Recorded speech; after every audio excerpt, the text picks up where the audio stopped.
Pipe Network presents. The views and opinions of the host and the guests do not reflect the views and opinions of the institutions they belong to. Welcome sa isa na namang kwentuhan at balita ng mga pananaw tungkol sa life and everything that goes with it.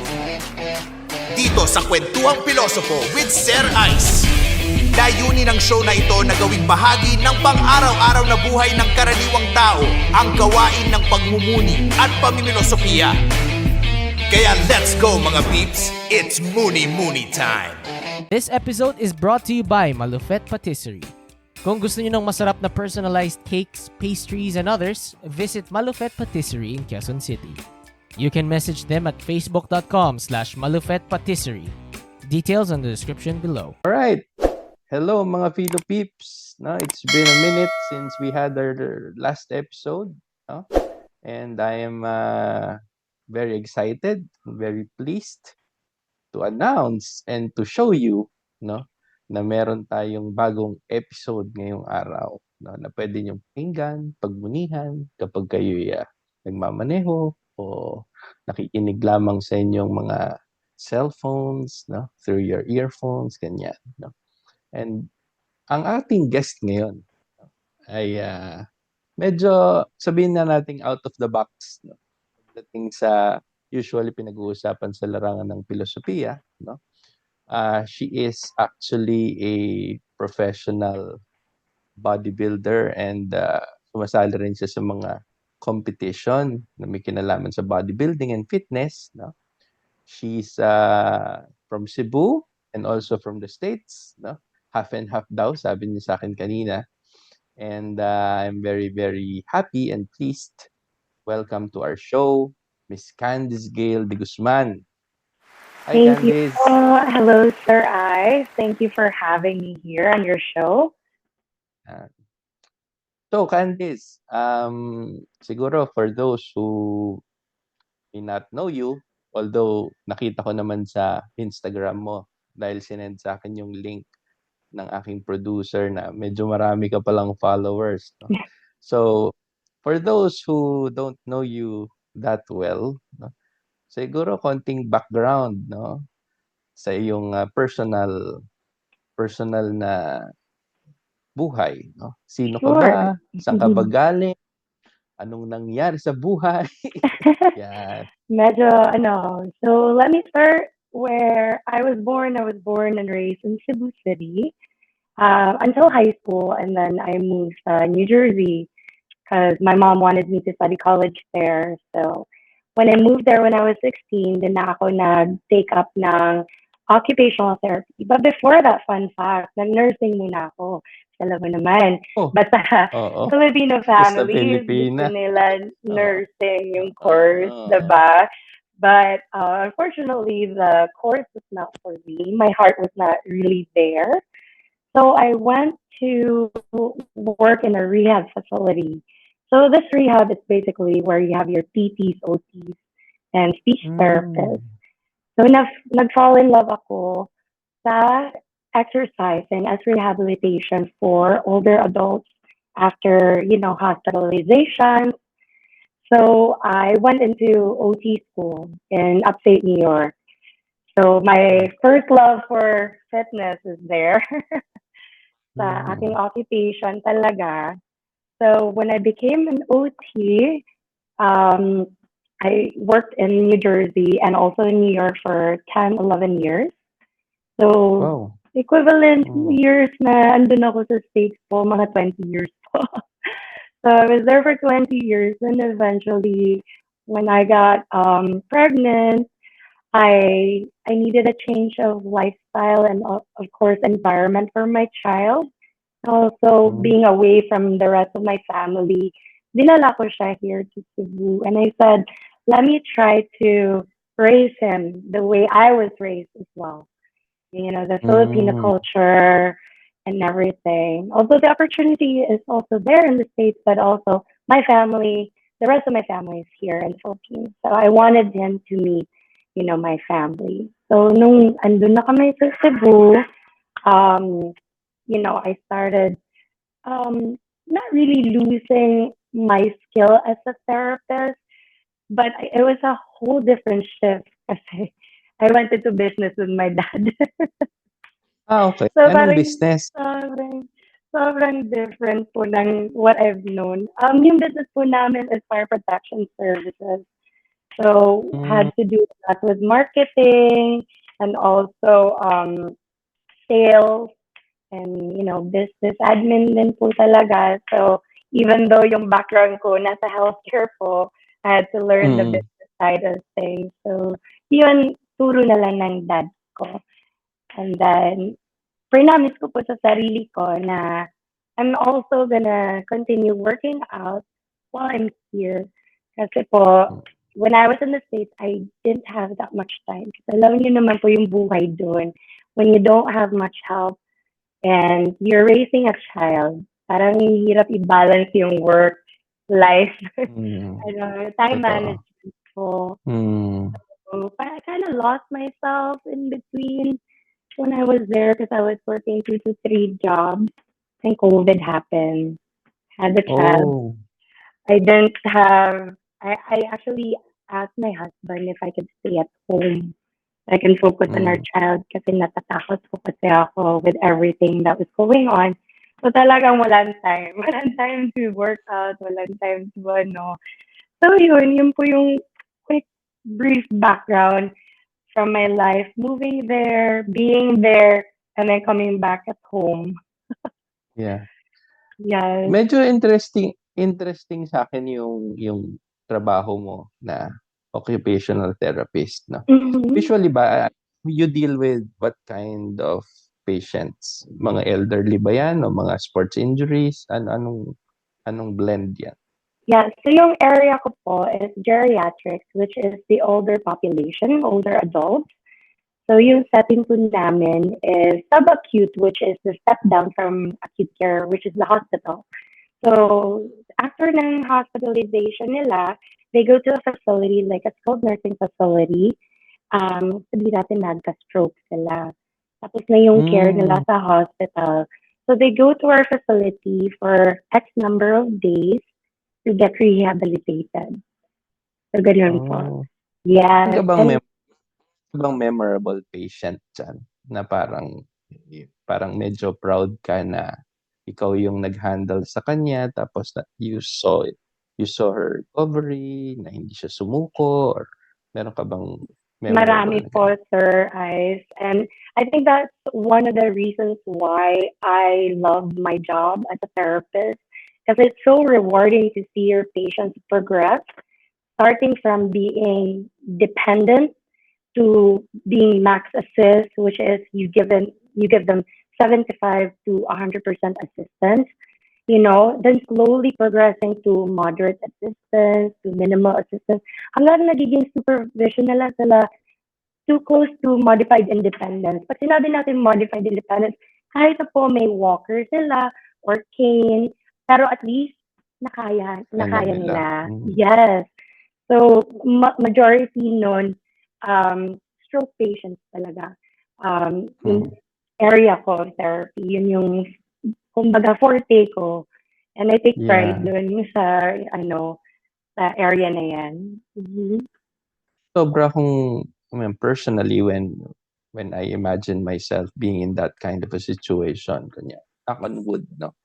Wala naman sigurong gusto sa mangyari sa atin yung gano'n, no? Pero, Yes, I mean, doon mo talaga makikita na yung pagkatao mo bilang tao ay talagang nakatali ka sa iyong katawan, 'di ba? Parang, correct, kahit correct. na sabihin mong, you're a spirit and you're able to transcend the limitations of your body, but when you are stricken with such, this Illness this or disease. illness, Mm-hmm. this stroke, dun mo talaga mararamdaman na sa ayaw at sa gusto mo, 'di ba, you're an incarnate spirit, 'di ba? You're bound to your body and kahit na anong gawin mo, 'di ba, na pagsubok na, sabihin na nating, Hindi ko papansinin yung nangyari sa katawan ko, okey lang 'to, basta buo ang kalooban ko," et cetera. Hindi, ang katotohanan ay nakatali talaga ang pag-iral natin bilang tao sa ating katawan, 'no? Kasi usually sa tradisyon din ng filosofiya, 'no, para lang dun sa mga nakikinig, merong merong tradisyon ng filosofiya na nagsasabi, there's a dualism, between the spirit and the body, and the spirit is the real you, whereas the body is just some kind of a vehicle, and then once you're done with it, 'di ba, you go to heaven or some other Correct. place. Mm-hmm. Parang hindi masyadong pinahahalagahan yung katawan. Kasi Mm-hmm. parang ang mahalaga, feed your soul, feed your soul, feed your Tama. soul, 'di ba? Parang yun ang iniisip. But 'di ba 'pag iniisip mo rin, if you're a religious person, 'di ba, parang part of, your capacity to worship, part of your capacity to be with others, to help others, is your body, 'di ba, na Yes, kung correct. hindi mo rin magagawa yung mga kabutihan na nalalaman mo tungkol yung mga nabasa mo sa Bible, whatever, parang Mm-hmm. wala, ano rin yung silbi nun, 'di ba? Parang intention lang. So yun, I guess yun yung napagmunian ko habang nagsasabi ka, 'no, nagkukuwento ka dun. Pagka nakaranas ka nung ganyan, this debilitating disease na talagang maramdaman mo kahit anong gusto mo, kahit gusto mo pagalawin yung kamay mo, gusto mo maglakad, Yes, ayaw talaga. It's kaya. so frustrating precisely because, 'di ba, this is you, 'di ba? This entirety of being is you. Hindi ka lang yung isip mo, hindi ka lang yung espiritu mo, ikaw yung buo mong pagkatao, 'no? Kaya I'm glad na ikaw yung naging guest natin kasi you're someone who, I guess, through your advocacies and your past occupations and now your passion, and ewan ko kung career mo na yung professional bodybuilding and fitness, no? I'm sure nakikita mo talaga yung halaga ng pangangalaga sa katawan ng tao. Sobra, Na sir, hindi siya ay. parang, 'di ba, na hindi siya puwedeng, may gamot naman, 'di ba? Gano'n Correct. minsan mag-isip ang mga Pilipino, eh. Parang, sige lang inom, sige lang bisyo, Mm-hmm. sige lang kain, may gamot naman, eh, 'no? Yes. Hanggang sa maya ma-stroke ka, atakihin ka sa puso, ta's do'n mo mare-realize na talaga naman ano, talagang yung katawan ko hindi ko puwedeng pabayaan. So 'yun, puwede mo ba kaming kuwentuhan na ng iyong transition from being an occupational therapist, and 'di ba? And then dealing with all these elderly people, 'di ba? And then having your own insights about sickness, health, fitness, etc. And then applying, I guess, those insights to yourself na gusto mo ng alagaan yung katawan.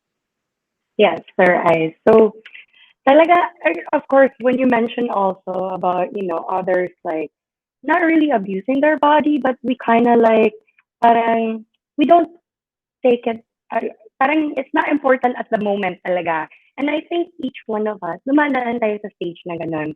Kasi when I was younger too, I also am not the healthiest. Even though I have Ako the rin. knowledge, diba? Tayo naman lahat. Yung Mm. lifestyle po natin, I guess it also evolved with maturity. Yeah. Later on, with experience, as we get to Mm. know people's other experiences with their own health issues and such. Okay, a little, ano lang, with me, I was, when I was younger, I was living close, I live close to the city in New York. So I partied a Mm. lot then. So, and Siyempre. yes, it's a city that never sleeps. So, Mm. I have really bad insomnia. So I go Hmm. out.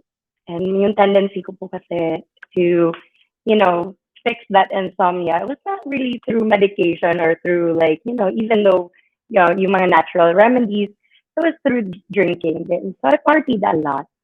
And Mm. this changed naman when I had a child. So, nung medyo malaki na yung anak ko, he's 3 years old now, bumalik yung party girl, ano po, Okey. party girl era, kumbaga, especially when I moved back here in Cebu. But I slowly realized na din, as I'm already 36, sabi ko, Hmm. nakakapagod na rin 'to. Sabi ko, it's Oo. not a healthy lifestyle na gumigising ako the next day so dehydrated.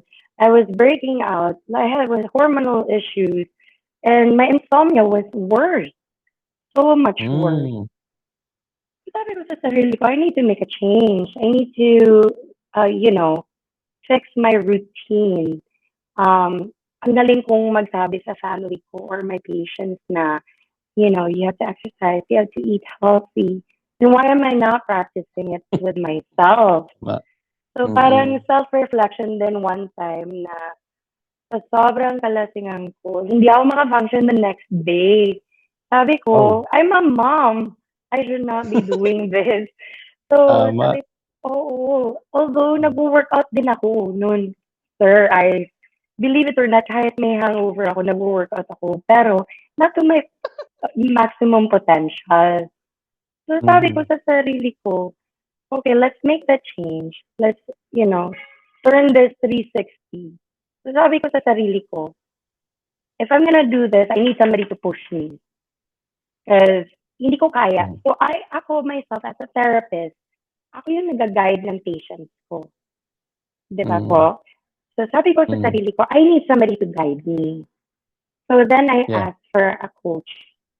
A coach, my Mm. a fitness coach talaga. To really be firm with me. Not firm naman, pero really discipline me, help me, guide me. The same Yeah. way I guide my patients. So, Mm. nung na-meet ko yung coach ko, si Coach Brian. Mm. Hello, Coach Brian, if you're watching, later. He is really the best Shout coach. out. Yes. Mm. I'm the type of person na hindi rin ako nakikinig agad kasi I kind of think I know it all because I'm in the field of healthcare and, I already know how to exercise based on my, you know, experience. Pero Mm. iba, Sir Ice. Iba yung, iba yung may mag-guide talaga sa'yo for your Mm. own goals, your own body type. Kasi sanay ako na medyo generalized din sa population ng older adults. So, hindi ko na-apply yon talaga sa sarili ko. So, Mm. nung si Coach Brian talaga, very personalized and very holistic yung approach niya sa akin. And Mm. talagang tiningnan niya yung lifestyle ko. So, yun yung first thing na binago niya. Linagay niya ako sa Mm. 6 a.m. class. Hala, Ayun bawal talagang party. yes. So, that's the Mm. first thing that he did. So, not only did he change, yung scheduling ko sa, my normal routine, sinisimulan niya na yung discipline for Yeah. me. So, the training of discipline. And also, slowly nag-follow na yung, not really motivation, but talagang, how do I say this? Parang napupush niya ako. So, Mm. every day, he doesn't tell me na huwag kang pumunta or kung pagod ka, huwag kang ganyan. But challenge may mga sinasabi siya sa akin na napipilitan akong pumunta the next day. The next day, hanggang the next day. So, gradually, yun na yun. And then, progressive na rin po yung training niya sa akin in terms of strengthening. Pero yun Mm. magsimula talaga is the discipline. Yun muna talaga yung biggest start. And then, really changing the lifestyle na. And then, Mm. later on, strengthening mind, body, and soul na. Yun na Mm. po yung simula nun. Tapos si Yeah. Coach Brian, hindi niya ako in-encourage agad na mag-bodybuilding. Sabi niya lang Mm. sa akin, anong goal mo? Goal ko nun, okay, weight loss.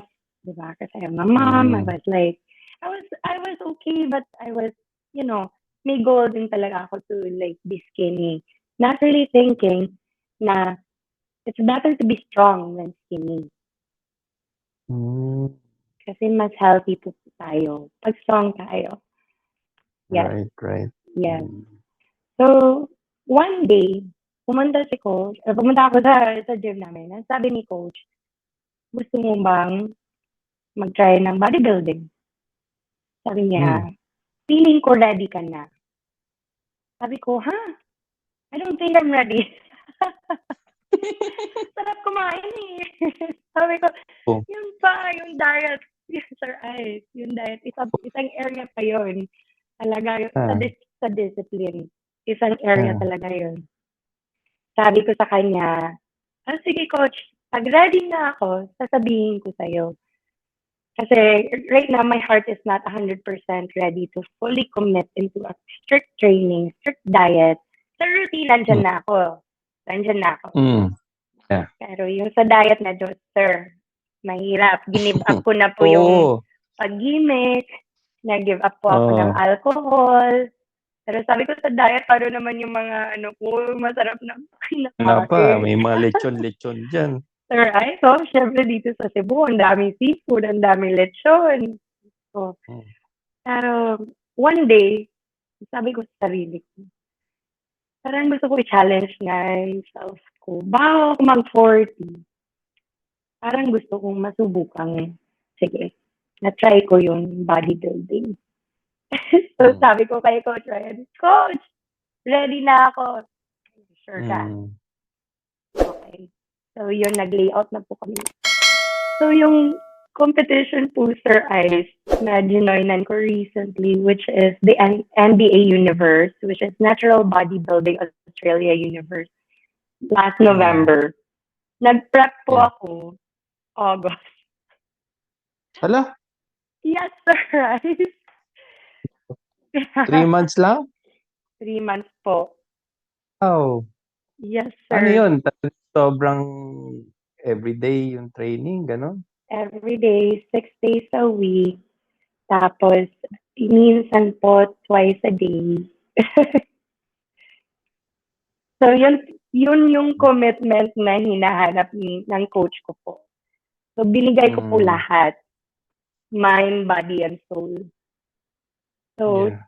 yeah. So, hindi, pag iniisip ko yan, di ba, to me, parang sa mga guest na nagkaroon na rin ako dito sa pod, always talk about this idea of making a choice, decision, di ba? Committing, choice, di ba? How do you go through that process of making up your mind na, okay, I'm leaving this version of me behind for this other version? Kasi nga, sinabi mo kanina, parang the party girl, the party girl life, di ba? And then, yung masarap na pagkain, yung mga diets. Pag inisip mo, parang it's so counterintuitive for anyone na isusuko mo yung mga bagay na yun na nagbibigay sa'yo ng kaligayahan, di ba? Ng pleasure for something na may dalang hirap, na may dalang parusa, na may dalang, parang you're not used to it, it's unfamiliar territory, it's going to drain you, it's going to take a lot out of you. So parang personally, when ang napakahirap para sa akin na lumabas dun sa comfort zone. Kasi parang for me, this is where I find myself. This is who I am, 'di ba? Parang everything's familiar, everything's routinary, everything's okay. And then suddenly, yan ba ikaw? Okay, iwan ko lahat 'yun. Iwan ko 'yan. Tapos punta tayo dito sa bagong mundo. Tapos tong mundo na 'to, wala tayong alam dito. Meron lang tayong coach. Tapos bahala na siya sa atin. So parang siyang leap of faith talaga na, and the thing is, hindi ka naman guaranteed na mapapantayan before you made that decision, di ba? You weren't Yes. sure, Mm-hmm. guaranteed you will get the results that you want or you'll be able to stay committed. But the thing is, okay, iniwan mo na yun eh. Di ba? There's no going back. Kasi parang, 'di ba, parang gumigising ka na ng 6:00, 'di ba? 2 beses ang araw ka na kumakain. Ay, sorry, hindi pala kumakain. 2 beses ang araw ka na nagte-train, oo, nagte-train. So parang yung iniisip ko do'n, tinuloy mo ba dahil parang, alam mo yung mga Pilipino ganito mag-isip, andiyan ka na eh. Andiyan ka na eh, tuloy mo na. So parang naging ano na lang ba siya, parang hindi na choice kundi parang ano na lang siya yung ano sa Filipino yun, parang napasubo ka na. Kaya mo na lang tinutuloy o talagang araw-araw pinipili mo yan dahil gusto mo talaga. Talagang, for me po, parang Mm. bigla yung heart ko. I really wanted it. Like, parang yung Mm. craving for a better version of me was really Yeah. there, and it really pushed me. And so Mm. sobrang na-challenge ako. Talaga, I showed up every day. Kahit pagod, kahit walang tulog, kahit gutom. minsan nga po, may part kami ng training na sobrang pinupush naman yung calories. Kasi I had to gain muscle, di ba po? Hindi lang sa diet na to cut the calories. Kasi pag ganun din eh. Minsan pinipilit ko lang kumain kahit ayaw ko na kumain. May ganun. Pero clean eating din to. So, I showed up every day. Kumbaga, yes, may nag-guide sa akin, may nagpo-push sa akin. Pero, internally din po talaga. I really wanted to Pinipili better mo. myself. Yes. Hindi rin naman po dahil sabi ko na, totoo naman yung sinabi ni Coach, pag ready ka na talaga. And I felt in my heart and in my soul talaga, ready na ako noon. Kasi po Yeah. nga, may goal ako before reaching 40. So, Mm. and he helped me. He really helped me get there. And I'm still getting there. I'm still working on a lot of things right now with him. Pero going back na po dun sa diet, so not only, di ba, nakwento ko po kanina, not only am I restricted with certain things, kumakain pa rin kami. Baka akalain ng mga tao, yung mga bodybuilders hindi kumakain. Kumakain po kami pag hindi kami nasa cutting phase. Actually, we're Mm. being pushed so much protein and so much, rice minsan just to gain, the muscle mass. So, Mm. minsan nakakapagod nga kumain. Pero, yun nga, I think if your heart is in it talaga, Yeah. you're willing to do everything. No matter, you're willing to show up. No matter what time Yeah. of the day, you're gonna be there. Parang goal mo Yun. talaga yun. Mm-hmm. Yeah. Mahalaga kasi I think, no, para lang, I guess, lagay natin sa ibang konteksto. Doesn't have to be doesn't have to be anything to do with physical things. Pero there's this philosopher, Mm-hmm. lang natin ng philosophy, Kasi abang nagsasalita ka, nakakarinig ako ng mga pagmumuni, which takes me back to certain philosophers na tinuturo ko rin. So si Aristotle, this Greek philosopher, parang ang mensahe niya, isa sa mga mahalaga niyang mensahe ay, ang pinakamahalaga daw na tanong sa buhay ng tao ay, na kailangan niyang sagutin, ay ito, sabi niya, ano ba ang pakay mo?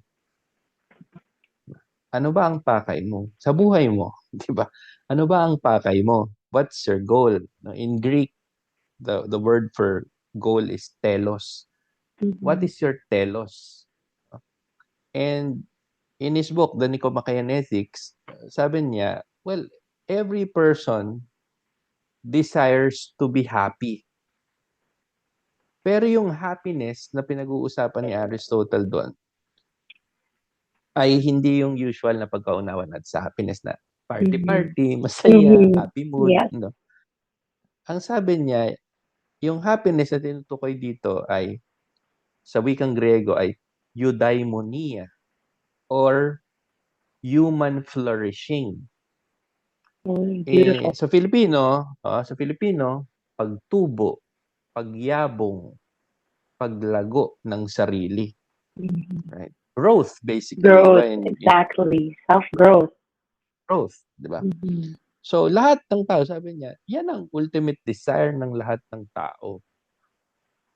Kahit sino ka pa, ang gusto mong mangyari sa buhay mo, gusto mong yumabong, lumago. Ayaw mong maging stagnant. Ayaw mong mabulok. Ayaw mong yan ka lang.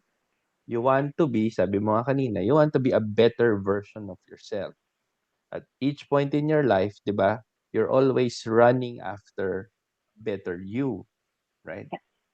So yun, nung sinabi mo kanina na what really made you commit, make this choice, was the idea na challenge mo yung sarili mo talaga with a certain goal na before you turn 40, you want to, I guess, have this kind of body, or you want to be able to do certain things, achieve certain things, etc. So yun yung parang nagiging, I guess, parang medyo paradox nun, no? Na ang nagdedetermina ng gagawin mo ngayon, but determines what you do in the present, isn't really your present or your past, no? Na yung ibang behavioral psychologist sasabihin, kaya mo ginagawa yung ginagawa mo ngayon kasi may nangyari sa past mo. Kaya ganyan ang ginagawa mo ngayon. It's a response to trauma or whatever. Aristotle, on the other hand, says, no, you do what you do in the present because of what you visualize for yourself in the future. You're a project unto yourself. Correct. 'Di ba? Proyekto ka. You're Tama. kumbaga sa building, you're always under construction, no? 'Di ba? Parang at every point in your life, hindi ka pa whole, hindi ka pa buo. 'Di ba? May kulang diyan, may missing piece, may underdeveloped aspect, no? Kaya pag iisip mo, wala talagang karapatan yung taong mabore. Kasi there's always something to do, Room for to growth all improve. the time. Yes, time, no? So yun, I'm inspired, nakaka-inspire na, a woman like you, na parang pag inisip mo, you said you're 36, di ba? Parang I guess I'm generalizing, no? Pero ang hula ko, may mga kababaihan o kahit lalaki o kahit ano man ang gender or sexual orientation na when they reach a certain age, inisip nila, ay, hindi na ako pwede maganyan. Matanda na ako eh. Yes. Ay, hindi na yan bahagi ng horizon of possibilities ko because I have this, masakit na yung leg ko, masakit na yung likod ko. So, yung room nila for growth, pinaliliit nila ng pinaliliit by themselves. Correct. Sila yung Oo. naglilimita, 'di ba? Sa sarili nila Yes. na hanggang dito na lang ako kasi Mm-hmm. hindi ko na pwede gawin yun kasi matanda na ako eh. Pero yun, nakaka-inspire yung sinasabi mo na even at your 36, yun, 'di ba? You're a mother and you have so many things going on, 'di ba? Yan, negosyo diyan, tapos pamilya. But you made a choice. You committed yourself to a choice. You visualized what you want to become before you turn 40. And di ba, ito yun, mahalaga nagpa-follow up ka. Yes. Di ba? Kasi madali naman kasi magsimula eh. Yung parang gigising ka Totoo. lang, tapos gaganahan ka, di ba? Uy, ganito gagawin ko, Mm-hmm. magja-jogging ako ngayon.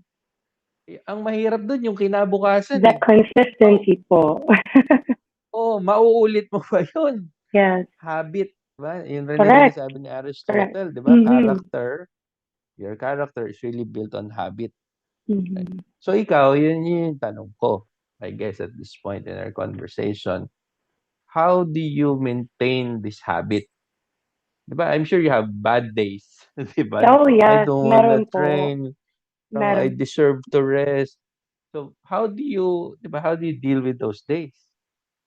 So, for me po, it's syempre yung biggest inspiration ko for this journey also is my son. So, and in our household, I really believe in model behavior. So, for Mm. me, showing up every day, having this better lifestyle and this good, better habits of this, you Mm. know, I'm showing him, I'm modeling him that he could also do something if it puts his mind into something. So, Mm. yun po yung nakakapagpa-push po sa akin.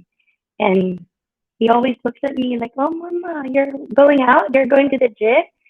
Strong, mama, strong." Like, so he pushes Gano'n siya. me. So he's one of the biggest motivators of me to keep my head on the game. Because I also want to instill that skill or this kind of mindset to him as he grows older. That if he puts Yeah, his mind into something, he could do it. He could accomplish yeah. something. So, ganun po Mm, yung ano ko rin po for me. That's why I never gave yeah. up, even in that 3 months ano, training time. Oh, pero iba rin talaga pagka meron kang inspirasyon Yeah. labas sa sarili mo, 'di ba? Mm-hmm. Hindi ka lang invested sa sarili mo kundi invested ka rin dun sa sabi mo nga, dun sa anak mo na gusto mo na makita niya Yeah. na this kind of behavior, this kind of character is something worth aspiring for, 'di ba? Mm-hmm. Dun, I guess yung pasukin na natin yung mundo ng bodybuilding per se. Sure. Bagamat bagamat bago ka pa lamang diyan. Yes. Siguro maganda nga na sa'yo manggaling kasi fresh pa sa mata mo yung mga Mm-hmm. nangyayari diyan. Hindi ka parang old eyes na, 'no? So when you got into this when you enter this world of bodybuilding, what were your expectations? At meron bang mga na-shatter na expectations? Meron ka bang mga biases? Meron ka bang mga prejudice before na parang nung pumasok ka, either na-confirm siya or parang na na ano, na disenchant? Yeah, so yeah, sobrang new talaga ng world na to for me. And actually, it's really like a sport. Kasi the training Hmm, that each athlete, endures or go through or, really set is really hmm. like a sport. Parang mga soccer players or volleyball players, the way that they train every day, ganun din sa bodybuilding po, Sir Ice. Um, Hindi ko akalain na puwede kang maging bodybuilder na hindi honestly, akala ko talaga kailangan super jacked ka. Puwede ka rin pala maging Oh, bodybuilder na very toned ka. May different categories pala. So, ang dami nga pong categories, so I didn't know that. Kasi 'di ba po sa atin 'pag narinig niyo po bodybuilding talagang kailangan super muscular, super like define yung Incredible Hulk. abs. Yes, exactly like that. Especially sa mga babae, may mga ano pa tayo, not really a stigma for, other women, pero sasabihin ng iba na, "Uy, hindi na sexy yan kasi sobrang maskulado niyo." Like, 'di ba parang Oo nga, yeah. ganyan. Yeah, Pero can you talk about that sure. briefly? Parang I'm interested in that. Yung mga Pilipina, 'di ba, the body image issue na sasabihin nila 'pag masyado ng malaki yung katawan, 'di ba, usual typical naman, "Grabe parang lalaki na naman yung Yes, katawan niyan." sir, eyes. May mga Ano yun, how do you respond to that? one of the biggest person who critiques that area of my bodybuilding is my grandma. She's your typical lola po. Oh, hmm, Typical lola na kailangan po mahinhin po tayo, hindi tayo nagbubuhat kasi nakakasira po yun sa posture natin. Hindi po maganda tingnan ang maskuladong babae. yeah, So I had to really show her what kind of bodybuilding I'm doing. Since it's a natural bodybuilding, that's the name natural. We're not taking any enhancing aids to help us hmm, gain these muscles. We're working slowly and eating properly, eating healthy to create these muscles. And not only are we creating muscles, we're also building strength. So that's what I try to explain to my lola po. Hindi po ako nagpapapayat, hindi rin po ako masyadong nagpapalaki. Dinidefine lang po natin yung ating mga um, shoulders, to make them more symmetrical and, nakikita po natin, parang doktora po kasi siya, parang magandang anatomical figure. Ganun yung palagi ko sinasabi. ah, Pakita mo yung definitions ng mga muscles mo. So, ganun ko po ina-explain sa kanya. Although she really discourages lifting, and that's her opinion, and that I totally respect that. But I also assure her na I'm lifting correctly. being guided.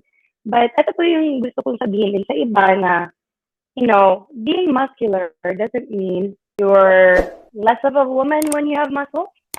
I think it's very beautiful that you nakikita po yung pinaghirapan nyo, you I know. agree.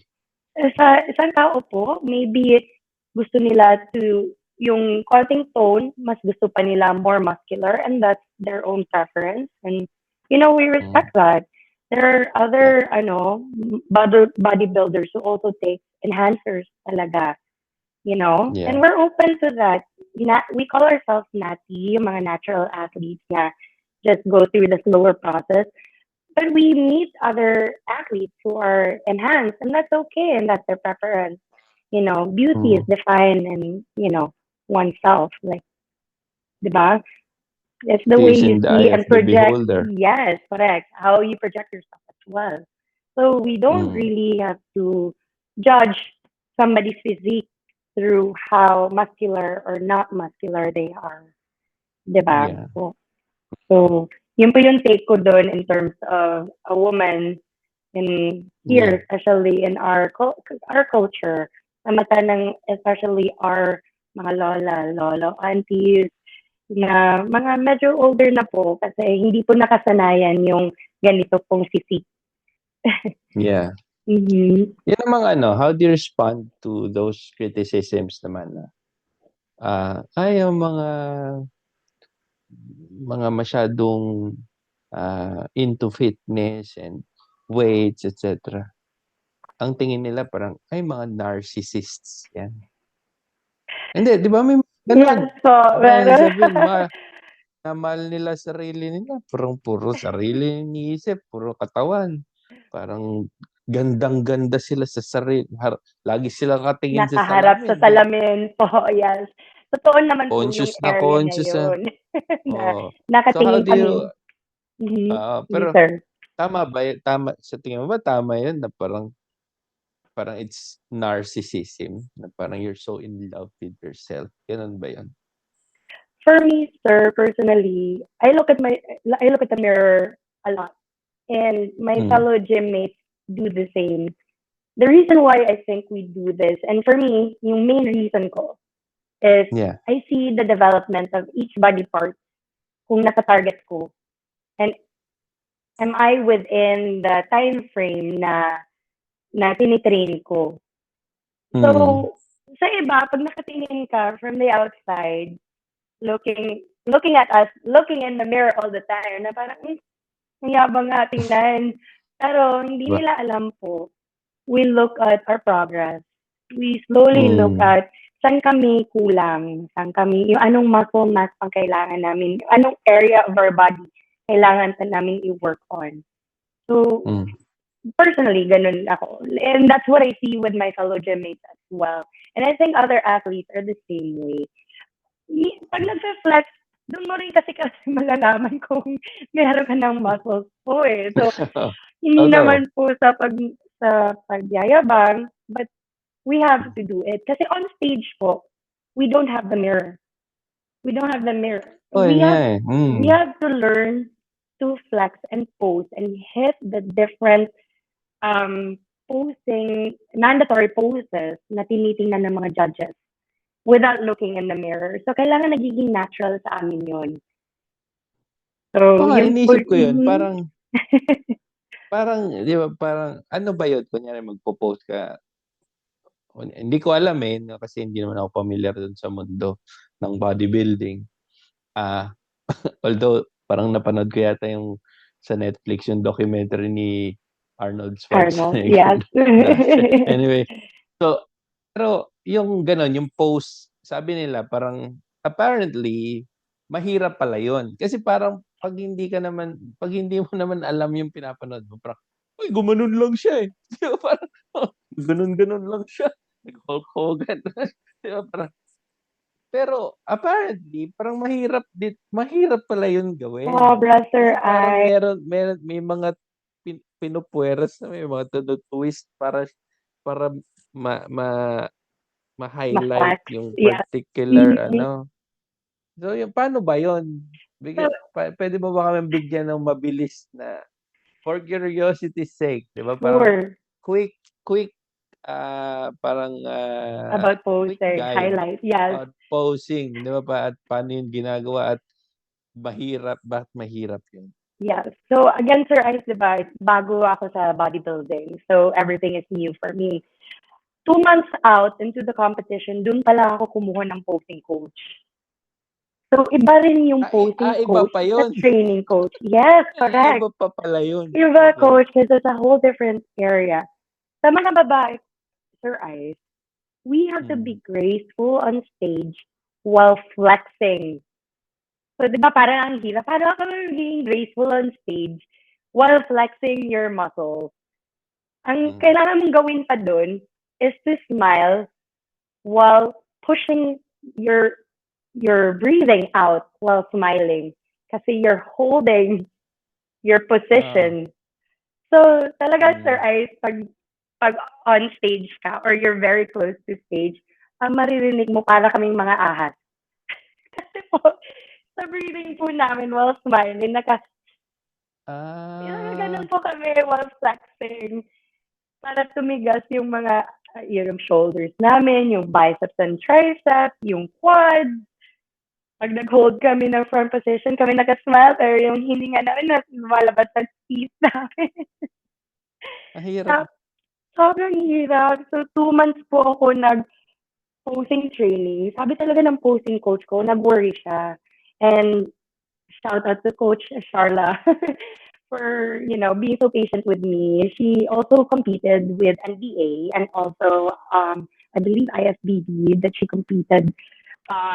So she's only 21 years old. Mind you. Yes. Coach mo 21 lang? Yes. And oh my God, she was amazing. She's so graceful, but at the same time, really good in posing, especially the back pose. Kasi actually, Sir Ice, pag nakatalikod ka, pag nasa back ka, yung back mo yung nasa judges, doon lang kami Okay. Pero talaga, yun yung best talaga na kailangan i-show off mo lahat yung back pose. I mean, yun yung highlight. I mean, for me, front pose and back pose yung highlight.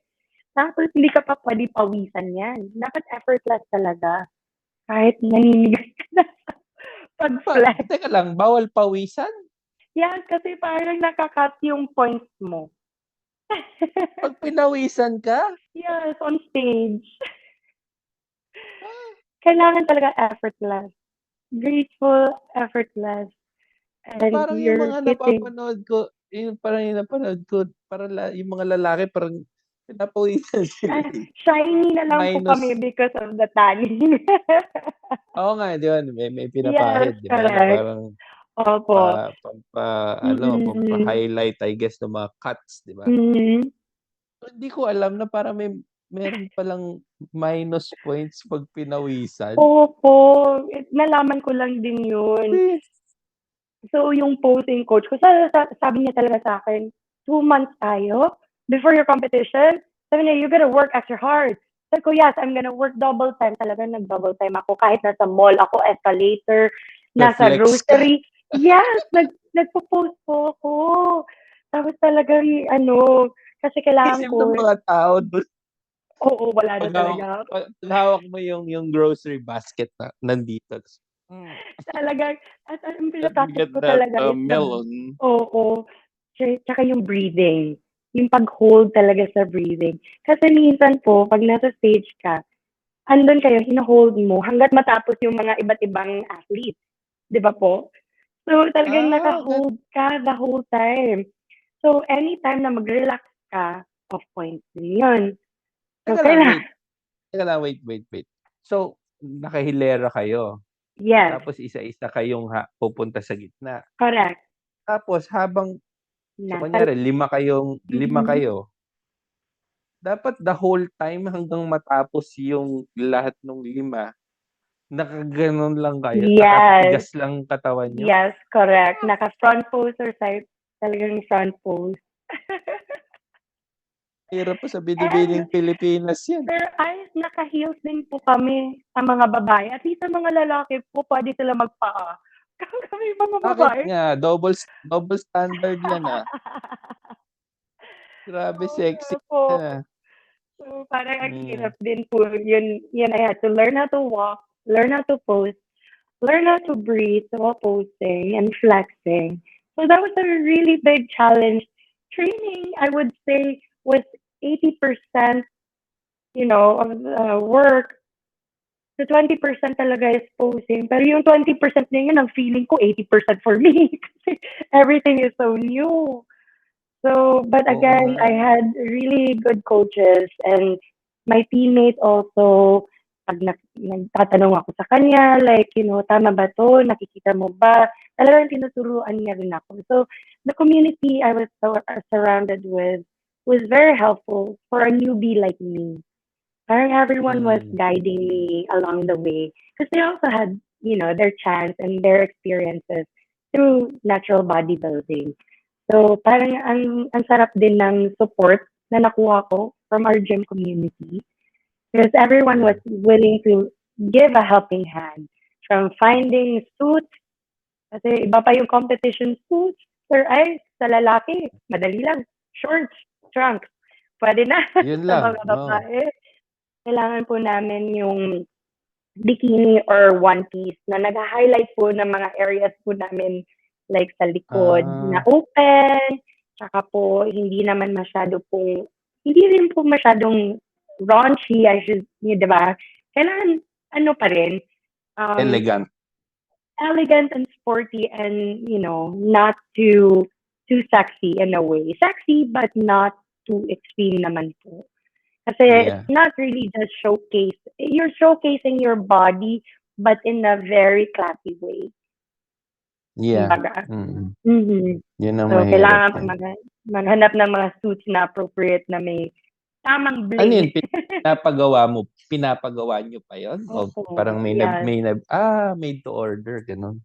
Made to order. Yung iba po, nag-order pa like outside the country. Sa Europe, Russia, Australia. Ako naman po kasi late na po ako. Salamat din po sa isa kong kakilala. Dati po siyang ka-gymmate ng coach ko. And she also helped my other gymmate as well. She's a pro card holder din. Siya po yung gumawa ng one piece ko. And yung two piece ko po galing Ah, sa kanya kasi binili niya dun sa isang federation na ginoinan niya, isang competition. Pero hindi niya nagamit. So, sabi niya, gusto mo? Sabi ko, okay, try ko. Sabi ko, okay, nagustuhan ko po. So, sabi ko, sige, akin na lang. So, binenta niya sa akin. And then she really handmade my one piece too. Like yung mm. mga bejeweling nun or bedazzled. Paano ba yun? Yung mga Yeah. queens. Yeah. So yun po yung Mm. sinasabi ko na lahat ng sa community of bodybuilding actually talagang nagtutulungan. Especially sa tao namin here sa Cebu. Kasi hindi naman sa maliit ang Cebu kasi malaki na rin po ang Cebu ngayon. Pero parang magkakakilala lang din yung mga Oh, athletes and yes. sobrang helpful. Even if you're Yeah. new, you're a pro card holder, talagang nagtutulungan. And I really appreciate that. So the gym Mm. community and the bodybuilding community is amazing when it comes to support. Yeah. Yeah. Well, sana Mhm. magkaroon no, I guess sa Pilipinas ng greater awareness and greater appreciation yung ordinaryong tao dito sa sport ng bodybuilding, no? Kasi halimbawa sa weightlifting, andiyan na kasi dahil kay Heidelin parang Yes, correct. Mm-hmm. na, na front page na yung mundo ng weightlifting. And then Mm-hmm. recently nagbukas na rin ng school. I think sa Panay ata nagbukas ng Mm. weightlifting school si Heidelin for children Oh, na nice. gustong eventually, 'di ba, maging Train. Mm-hmm. kagaya niya, no? So hopefully, especially because we're in this era of empowerment, 'di ba? Empowering women. Yes. Lahat naman ng sinabi mo ngayon sa show ay parang very inspiring and empowering for women, 'di ba? Young women and even mothers or kahit na yung mga approaching their 40s, 'di ba? Um, Hopefully, 'di ba, through your stories and narratives, magkaroon ng tamang awareness and also enthusiasm yung bodybuilding for kasi may mga tao talaga na parang 'pag nakita nila, "Ay hindi ako ayoko niyan." Yung parang gano'n agad, eh. 'Di ba parang, Mm-hmm. Hindi magiging ganyan katawan ko." Parang gano'n. Pero I'm sure there was a point in your life also na parang inisip mo rin 'yun, na parang, "Hindi ako magiging ganyan." Pero eto ka na. Oh, ayan, Yes. oh, nangyari, 'di ba? So 'yun, parang 'yun yung takeaway ko dun sa pinag-usapan natin ngayon na parang it's never too late to start blazing new trails for possibilities, 'di ba? Na parang whatever you set your mind to, if you're willing to commit to make that decision, 'di ba? Kasi ang decision sa Latin, ang ibig sabihin ng decision ay pagputol, eh. When you decide, you cut. Ibig sabihin puputulin mo yung lumang sarili mo, 'di ba? Para magkaroon ng room for this new version of yourself, no? And listening to you and even looking at you, 'di ba? With the enthusiasm and the joy with which you are sharing your stories. It's really inspiring. Parang ako gusto ko na tuloy biglang buhatin yung dumbbell ko dito sa kinakalawang na yung mga dumbbells ko dito. Ang Oh. problema ko kasi may hindi 'to excuse 'no, pero meron talaga akong condition sa likod na Oh. sabi nung meron siyang nakitang ano, anong tawag dito, so parang nagkaroon ako ng sciatica tapos Sciatica. nakita nila parang meron daw spondylitis. Oh. So parang yung likod medyo sensitive yung Yes. lower Yes. ah, lower back ko. Ankylosing spondylitis. Mm-hmm. Apparently parang naninigas daw yung mga disc sa Correct. na dapat Mm-hmm. so sabi niya parang bawal ka muna magbuhat ng mabibigat kasi Mm-mm. baka maano. Pero siguro kung mga 'di ba yung nakaupo ka lang yung sa arms lang, okey lang naman siguro yan basta hindi yung kailangan ng effort from your back or legs 'no. So sige, Mm-hmm. sa ating pag-uusap, siguro mamaya pagkatapos nito hanapin ko yung dumbbells ko. Go. Hindi ko alam, Start eh, parang light lang po. What you could light lang. tolerate. Yes. Parang 5 kilos lang naman yata yun, dalawang 5 kilos. So magaan lang, Yes. gaganyan-ganyan ka lang. It's Tignan better natin to kung start day one or one magka-muscle day nga, tayo. di ba nga po? One day at a time. Yes. Alright. Sige, Mm. Candice, before we end the show, do you have a final message to our listeners and viewers tungkol sa pinag-usapan natin ngayon? Maybe to inspire them or maybe to get them into the world of bodybuilding or whatever na gusto Yes. mong sabihin sa kanila. Yes. To everyone, growing up, growing older, I should say, is hard, but it's harder Mm, if you don't take care of your body. true. So it's really up to you, and if you want to start. And I encourage everyone, men and women, mothers especially, who thought they lost themselves, through motherhood, that you could still work out and be the best version of yourself. You just have to start lang po. You don't have to go Mm, through to do a full bodybuilding, but movement, exercise. I strongly mm, believe the best way to start a healthy lifestyle is by moving. Walk, walk, walk. Sige, mm. gumalaw lang po kayo. And also, you're not only doing this for yourself, but you're doing it for your family. Yeah. Yun lang po, Sir Ice. Meron ba silang social media account na pwede nilang i-follow kung sakaling interested Yes. sila sa bodybuilding mo? Oh, yes po. I share a lot of content. Hindi ko rin pala nasabi kanina po, before content creator din po ako on the side. Yun nga. So, So, interested. yeah, yeah. So, yung Instagram handle ko po is Candiz Gayle, CandizGayle. And I share everything from lifestyle, food, fitness, and travel. But there's a lot of other accounts that I also share in my stories, my Fitspirations. So, follow me to see my Fitspirations as well. Para din ma-inspire din po kayo. Fun. So, don't forget to follow and like yung social media account sa Instagram ni Candice. Yung Yes.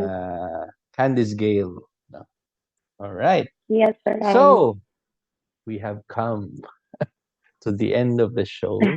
And I can really say na parang I really enjoyed having this conversation with you, Candice. Thank you, Sobrang enjoy. Kasi likewise. parang wala akong masyadong alam dyan. Pero habang nakikinig ako sa'yo, parang may mga naisip rin akong philosophical insights na pwede palang mahugot, no? Mula Yes, sa correct. ng fitness and bodybuilding. Mhm. So thank you for gracing the show. We wish you luck in your future competitions. And of course, Thank you, we Sir wish you well Ice. in your family, your little boy, your husband, your lola, your conservative lola. Sana ay ma-accept niya na ang bodybuilding. So yun, no? Para sa mga Philo Peeps, no? Maraming salamat sa inyong pagsubaybay, no? Pag-like at share ng ating Kwentong Pilosopo with Sir Ice sa Spotify, Facebook, at YouTube. And hopefully, magkita-kita tayo muli with a new episode before the end of the year. No? Pero kung hindi, baka January na. Depende doon sa availability ng mga guests susubukin kunin para sa inyo. So Candice, thank you very much. Sir Ice, thank you. Enjoy Cebu. Enjoy your muscles. And yon, final flex before we end. So, maraming salamat mga Philo Peeps, and I'll see you again next time. Bye! Bye.